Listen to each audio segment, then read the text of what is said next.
Bom, agora são 12 horas e 17 minutos pelo horário de Brasília. Ontem o IBGE divulgou alguns números, das principais proteínas que são produzidas aqui no Brasil. Se a gente for levar em consideração, os abates aí, de bovinos e de frangos tiveram uma alta, já os suínos tiveram queda de 1%.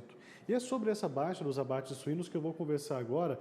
Tenho a honra de receber aqui no nosso jornal o presidente da Associação Catarinense, de Criadores de Suínos, o Lucivânio Luiz Lourenço. Lucivânio, seja bem-vindo, é sempre uma satisfação recebê-lo aqui no canal AgroMais.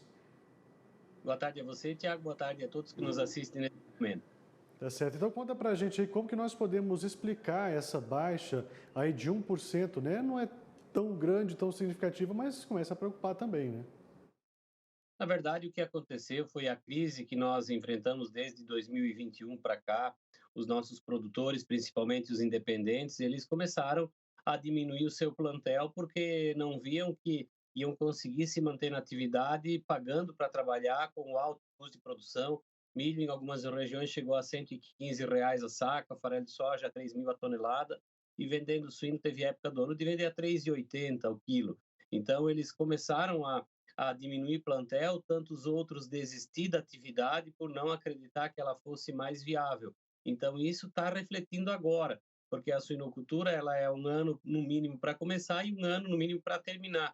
Então você vê que uma matriz leva quase 4 meses para criar, para nascer os leitões, e depois então leva mais 6 meses para chegar no tempo de abate. Então a gente vê que isso está refletindo agora, e eu acredito que haverá uma continuidade dessa diminuição de abate, porque a gente vê a oferta de animais sendo cada vez mais reduzida.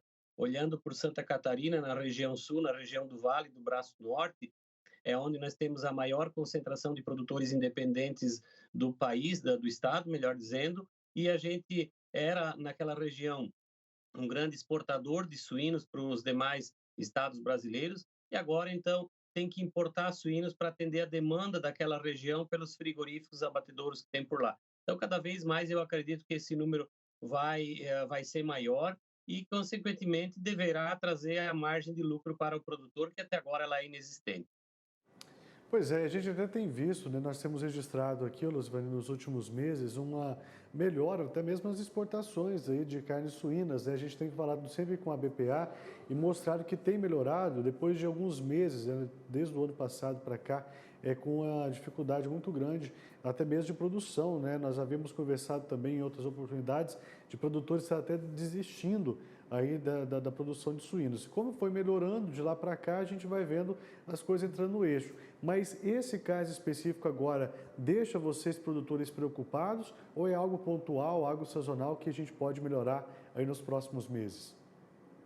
Eu acredito que a produção ela deve se estabilizar, porque até mesmo as indústrias hoje falam que estão exportando para não piorar o mercado interno, que essa carne ficar no mercado interno vai depreciar ainda mais os preços para o produtor.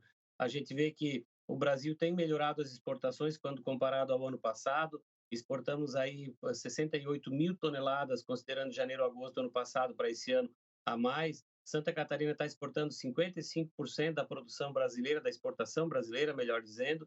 Então, eu acredito que esse mercado ele vai se ajustar. O consumidor ele tem uma proteína de excelência, barato na gôndola do supermercado para colocar na sua mesa, e, obviamente, eu acredito que isso deve começar a mudar. A gente vê também uma recuperação na questão do preço da arroba do boi, e o preço das carnes, pelo custo de produção, ela tem que ser um pouco mais alta. Então, eu acredito que a suinocultura, tanto as grandes empresas cooperativas ou produtores independentes, vão dar uma estabilizada na produção para que a gente consiga equalizar e ver um futuro promissor, porque por mais que a gente vê uma super safra de grãos, o preço não caiu naquilo que era ainda em 2019, antes da pandemia, que a gente acredita que ainda deve chegar por ali para que haja uma sustentabilidade. Não estou aqui dizendo que o produtor de grãos não tem que ganhar dinheiro. Ele tem, todo produtor rural, ele precisa ganhar dinheiro porque ele coloca alimento na mesa, seja no Brasil ou no exterior. Mas não condiz com o custo daquilo que é a atividade para produzir proteína animal. Então eu vejo que o mercado ele deve se ajustar tanto para o mercado de grãos, para ter a sua margem, quanto para o mercado de proteína animal também, para que a gente consiga continuar acreditando na atividade. Certo, Luzivânia, nós vamos seguir acompanhando esse caso de perto e, claro, torcendo para que melhore cada vez mais esses números. No próximo levantamento, você vem aqui para falar para a gente que foi recuperado aí, que passou das expectativas, tá bom? Mais uma vez, um abraço e até a próxima. Um grande abraço, muito obrigado pela oportunidade.